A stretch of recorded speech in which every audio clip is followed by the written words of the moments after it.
Okay, in today's YouTube video, we are gonna change a water pump on a paccar. This is a 2016 Peterbilt. The reason why we're changing the water pump is because it started leaking through a peephole, and the peephole is an indication that your water pump is fixing to go out. Usually, you'll see a lot of spray going around the pulley and coming down to your leaf spring. You'll see it, and there'll be a lot of coolant looking all pinkish. So that's an early indication that your water pump's going out. That or your coolant filter's going out. I mean, not your coolant filter going out, but you haven't changed your coolant filter in probably years, because sometimes this does leak out, but not a whole lot. And I had it to where the gasket was no good because it was there for quite a long time. But this is real easy to change. There's a valve that you open and close, so all the coolant don't come out while you're changing the coolant filter. And then down here, there's a right there. That's where you're gonna take off the plug to drain all the coolant, which I've got 5 here and 4 gallons in this bucket. So, and then I don't want to take you through all the step by step because I'm pretty sure some of y'all do know, but there are 5 bolts on this old one. 1, 2, 3, 4, 5. So yeah, there's 1, 2, 3, 4, 5. And then when you get the new one, it should have an O-ring gasket right here. Or maybe just the gasket was going out. I don't know, because it looks kind of pinkish right there, or dry. I don't know. Sometimes if you turn these, you'll hear like a growling noise. I don't hear no growling noise. Grinding noise, my bad. Grinding noise, sorry. It's just hard, trying to do videos and hold the cell phone and try to explain everything, multitasking. So, but this one is not grinding, but we did catch it ahead of time, or I caught it ahead of time. One of the things that was letting me know is my temperature was getting higher than normal, and it's kind of weird, that this isn't actually an actual water pump. If you never worked on a paccar before, and you're used to like the V8 pickup trucks, where you gotta put a gasket and all that stuff in there. I mean, this is pretty simple that you can do. Usually they say it takes about 2 hours, and I do recommend that you get another second set of hands to help you out to put the belt back on. That I do recommend a set of hands. The pump you can do it yourself, but the belt, you want to make sure you get a second set of hands to help you on the other side to make sure it's lined up, and watch it with your fingers. So what I'm gonna do with the new one, I'll show you the new one in a minute. Okay, so here is the new water pump. This is the OEM, and if you can get a quick glance right there, I think that's the little peephole they're talking about, that when it does break, it's the early indication that you better change it before this locks up on you, and then the water will not be pumping anymore, and then your truck's going to overheat because there is no flow. So, and then what we're going to do is we're going to put a little bit of grease around here to make sure that this O-ring is not dried when we put it in. So yeah, this is a new one, all shiny, a simple plastic deal that goes inside of the paccar. What you say is cheaply made or designed. I don't know.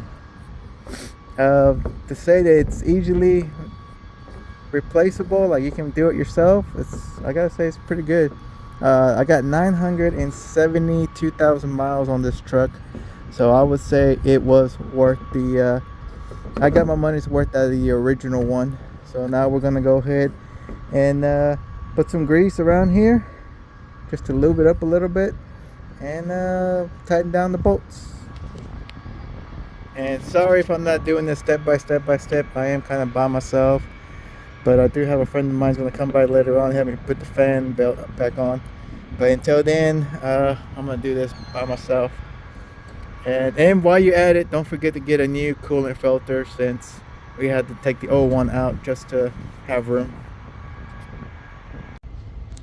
Okay, so with this original OEM paccar pump, they left the little blue lines right there.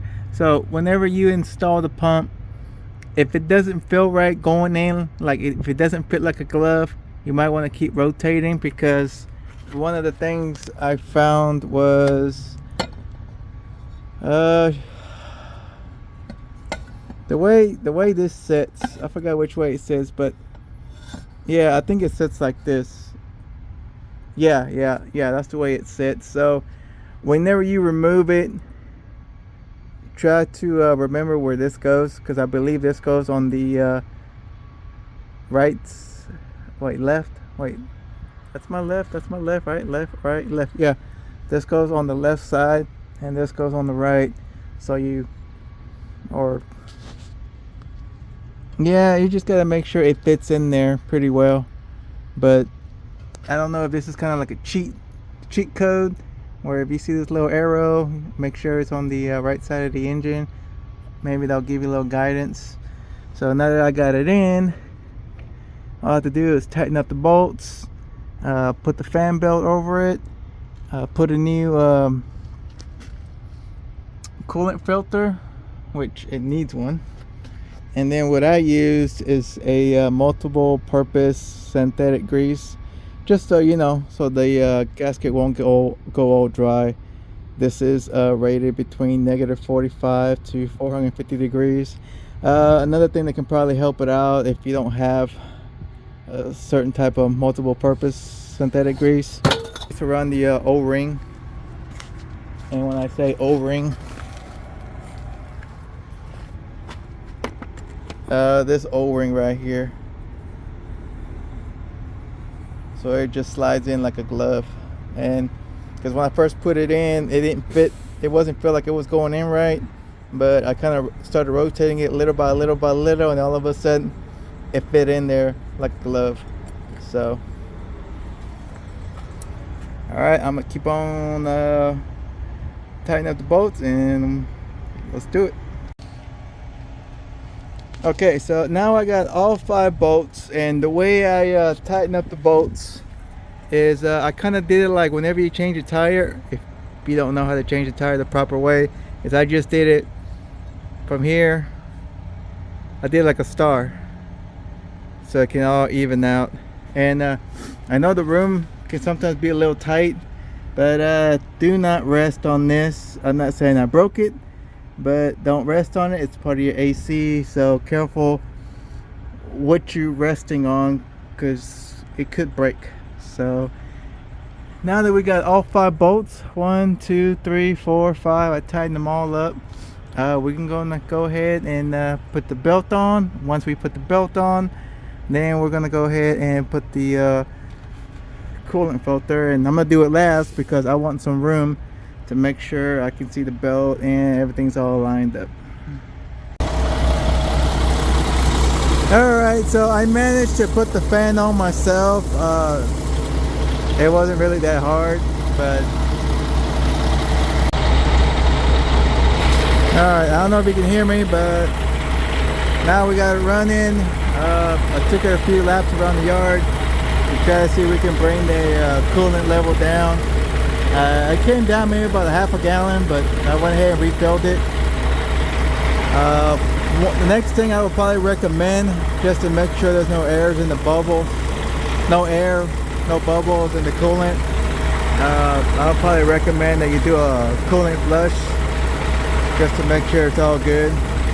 That'd be my next step is, yeah, get a coolant flush. So yeah, they say it usually takes about 2 hours. You just take your time, don't be in a rush, and everything be fine. So now you know. I just saved myself about $700. Hopefully, I hope not having to, flush the coolant has to be required, or it messes up the coolant system, but that's going so far. So as a result of installing the paccar water pump, it's a pretty easy job. All you have to do is remove the fan belt, 5 bolts, grease the O-ring, and then you just put it back in there. I mean, of course drain the coolant, stuff like that. I'm not a certified mechanic. I'm not sponsored by paccar, Peterbilt, or anybody. This is just me sharing information that can help one driver to another driver, especially if maybe the water pump goes out on him in the middle of the road. He or she can go down to the nearest dealership and replace it themselves rather than paying thousands of dollars on the side of the road. If you take it to the Peterbilt, most likely they're going to charge you about $1,500. So, and of course, I'm pretty sure they're going to just recycle, well, not recycle, but just put back your coolant back in your system, because if it's still good, it's still good. Unless you request, for refreshing fluid. But yeah, I didn't give you all the step by step, but it gives you an idea that it's not too hard to put in the water pump. 2 hours at the max, maybe a little bit longer if you're taking a little bit more of a sweet time. But yeah, hit the like, hit the subscribe button. I don't know what it does for me. I'm not getting paid. I got $0 from YouTube. TikTok, $0. I'm not making no money at all. I'm just trying to share some information. Oh, and when you do have the coolant drained out for the water pump, highly recommend replacing the thermostat. There's 2 of them, 2 on the paccar. If you don't get a chance to get to it, or you're tight on money, or you just simply don't have time for it, it's okay. As long as you got the water pump replaced, that's fine. But do keep in mind in the future, you do need to replace that thermostat. And either you do it yourself or get the dealership to do it. If the dealership does it, I'm pretty sure it's going to run you maybe $800, $700. I mean, it's just 2 thermostats. How expensive can it be when the water pump was like a little over $700? But 2 low thermostat, it can't be that much. But anyways, again, hit the like and subscribe button. Hope this video replacing the water pump on your paccar will help you. And this was on a 2016 model. I'm pretty sure it can work for a 17, 18, 19, 20. And yeah, for 20, and then maybe 21, maybe. I'm not too sure. Because I know in 22 they changed the look on the Peterbilt. But I don't know about the engine. I have to look at their engine, see what it looks like, if it's the same or not. They're pretty much the same. Not a whole lot's going to change on the engine unless, maybe it'll be better performance, better fuel efficient. But just to give you an idea. Sorry about that. Yeah. Hit the like, subscribe, leave comments. Again, I'm not professional. And I'm just letting you know, save you some money. $700, save you some money right there.